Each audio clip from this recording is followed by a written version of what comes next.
So we begin our breakdown with the rest of the Big 12 with the Texas Longhorns. This is a number sitting currently, as we've pulled it for the Caesar Sportsbook for this episode, at around 9 wins. I've got it over at plus 105, under at minus 135, and that seems especially notable. I mentioned in the previous show that my first pull of win totals was maybe a couple weeks ago. Texas 9.5. So this number is dropping. We haven't had any games. We haven't had any major news that's been breaking. So again, Texas currently sitting at 9, even juice to the under. That was as high as 9.5 a couple of weeks ago. The non-conference includes one of the biggest non-conference games that we're going to have the entire season. Steve Sarkisian going up against his old boss, Alabama, coming to Austin. The rest of the non-conference schedule includes ULM and UTSA, all three of those games, again, in Darrell K. Royal Stadium. When you take a look at the breakdown of the conference schedule, they have to go on the road to Oklahoma State. They have to go on the road to Kansas State, at Texas Tech. Of course, Oklahoma is a neutral. Home games include Baylor, TCU, Iowa State, and West Virginia. We've got Quinn Ewers. Hudson Card is still there. Bijan Robinson's potentially one of the best running backs in all of football. They did a great job through the transfer portal, but we have to stop applying recruiting buzz. We have to stop applying Arch Manning, because guess what? He ain't on the roster right now. So as we're looking at this round number of 9, a season of expectations of competing for a Big 12 title, what do we think is in store for the Longhorns in year 2 with Steve Sarkisian? Under. It's Texas. Do I have to say more than that? Honestly, I mean, it's yeah. I mean, give me the losses, because right. I think that this is they're definitely starting 1-1 at best. Okay, not beating Alabama. Yeah, like what's the and also at worst, because they're not losing to Louisiana Monroe. Yeah, I don't think. So they've got one loss right off the bat there before they get out of non-con. I know UTSA was scary last year, and I still think they're going to be good in Conference USA, but I don't think they're going to be quite as good because they lose Frank Harris, they lose Sincere McCormick, their offensive coordinator is gone. So we don't have 100% idea of what UTSA is going to look like. So I feel safe saying Texas is going to win that game. In conference, Oklahoma, that's right now, that I'd lean more still towards Oklahoma. We went over that in the first part of the Big 12. I think the Sooners are the better team in the Big 12. Oh, at Oklahoma State, that could be a problem. At Kansas State, that could be a problem. Home games against Iowa State and Baylor could be problems. I think this team is going to be good. I don't think it's going to be as bad defensively as it was last year. I expect improvement. It's just that defense was so bad last year that even with improvement, that doesn't mean they're going to be going 9-3 or 10-2. And to take the over here, you have to be saying Texas is going to go 10-2. What do you think is more likely? The Texas Longhorns, the program we've seen year in and year out, failed to live up to expectations, going 8-4 or going 10-2?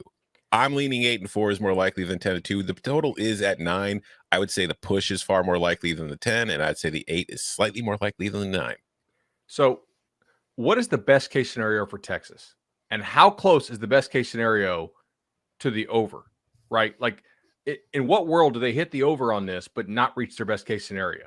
It has to do with the rest of the Big 12. It doesn't happen in a vacuum. The best case scenario is that Baylor is a slight step back, that Oklahoma State is a slight step back, that Oklahoma is operating right at that 9-10 win mark. It is much more of a, like, not how good do you think Texas is going to be to the best version of Texas, but what is the potential that the rest of the Big 12 is a big muddled mess? Because there is, I think, enough high-end talent and the potential of offensive firepower.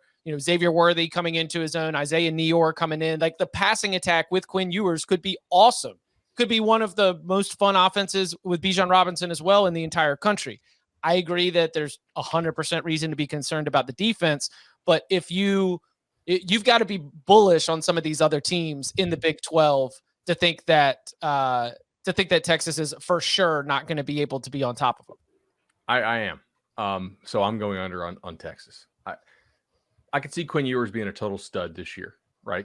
I could see the offensive line being passable. I think it's going to be very, very good next year.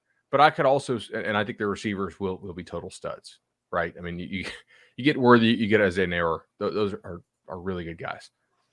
I could see the defensive line taking a decent step forward. But both the lines of scrimmage, I think the depth on those is is poor in terms of guys who are ready to step up behind them because they have recruited well, but they're young, and what are the odds Texas stays really healthy along the lines of scrimmage? And they're going to need to in order to hit this over, I believe, because they also they did lose quite a bit in that secondary, and that is also a concern of mine. I think I just don't see it with this number. I'm at like 8.2, and so for me that's an under without really a whole lot of thought. I think 9.5 was absolutely.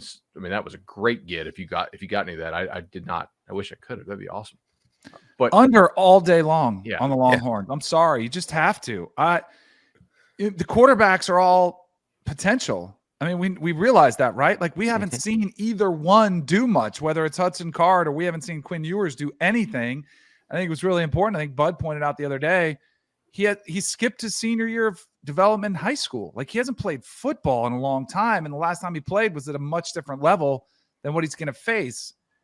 I just think this is, and if they surprise you the upside, you tip your cap and you say, well done, Sark. And Sark's big talking point at Big 12 Media Days, or at least Texas, their big talking point was, well, Sark coached with Nick Saban and he coached with Pete Carroll, and both those coaches in their first year were, 6-win teams. Well, this is going to be a massive jump forward. In their second year, we saw double-digit wins, and I get that line of thinking, but you guys all said it. It's Texas. Perennially disappoint to the downside until they prove us otherwise. And I think 9-3 is a great season. Yeah. That's probably the best scenario that you have.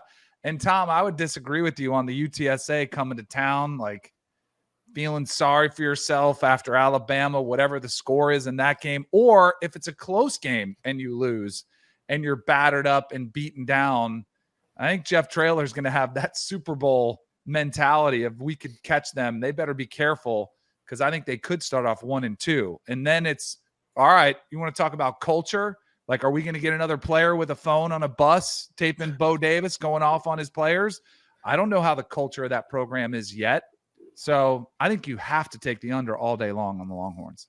And by the way, I made all that argument for the sake of content. I'm on the under as well. Yeah. I wanted to at least present the other side of this because the spot in the schedule situationally where it could get really dicey, in my opinion, is when you've got at Oklahoma State, at Kansas State back-to-back. If there's any injuries that are exposing the depth issues, if there's any up and down that you've got, if they are not rock solid going into both of those games where beating those teams in their home stadiums is very, very difficult, then Texas is going to end up catching a second and a third, if not a third and a fourth loss on that schedule. Again, I've got Alabama as well on there. And then maybe this thing, whether it's a push or a win on the under, comes down to the Baylor game. Last game of the regular season, Baylor's coming to Austin. I could absolutely see that being it's not going to get you to 10. It's either going to get you to 9 or it's either going to have you settling at 8. Yeah, this is a team that last year it finished like 95th nationally in success rate on defense. It finished 98th in points per drive allowed, and it finished 113th in pressure rate on opposing quarterbacks. Like, how many teams do you see win 10 games in a season without at least an average defense? Tom, you say it like it's a bad thing. Yeah. And I just don't see that like, I think they're going to improve, but I don't see them making the kind of improvement they need in one off season to suddenly become a 10-win team. But Pole Assassin, we need some kind of Halloween magic to be able to get this team focused for the November.